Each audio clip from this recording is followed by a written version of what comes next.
Nothing too much happened that night. We all ended up in the living room on the first floor. I sat next to the entrance to my grandparents' old room with the recorder. We talked about lots of things, life, love, jokes, you name it. It was after I began telling them about a book I read recently that things got strange. I had finished my story and everyone laughed. We packed it in shortly after. That night I went over the recording with everyone. We all sat in my room bullshitting. The recording got to the part where I told my story and everyone laughed. At the end of that, the audio blanked out entirely, cutting off our voices. A loud, very pronounced demonic laugh came through the speakers for 4 seconds or so, then the audio continued as normal. That was enough to scare us. It was also the first time we felt real fear of the place. We backed off for a while on the investigations. A few months later, a friend of mine who was a part of an amateur paranormal investigation team came to me asking if they could bring a real professional team in. Said sure. They were okay investigators. They had all the equipment and even a medium. I don't believe in mediums. I find the whole idea of them to be absurd. However, this one seemed to know something we didn't.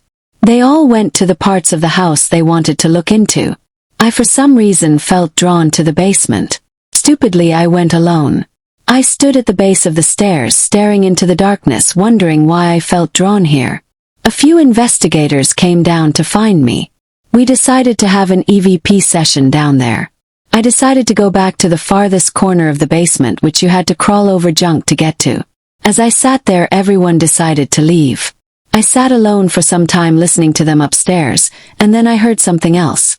Something was rustling in the pile of junk 10 feet away. I felt fear wash over me as I realized I was all alone with no real quick escape route. The rustling started moving my way, so I ran upstairs crashing and tripping. I knew whatever it was didn't want me down there. Also that it followed me to the stairs. The investigators said the house was haunted and left us with a warning. The medium said there was something in my grandparents' bedroom that wasn't friendly and to not provoke it. He said it was a very powerful and menacing entity. I heeded his warnings. The following weekend, my friend and his friend asked to investigate again. I told them they could, but I wasn't comfortable with it. This night would prove to be the most frightening experience of my life. My whole point of investigating it all was to learn what it was that frightened me for all those years. My friend Kyle came with us. He joined us on many investigations. He knew how uneasy I was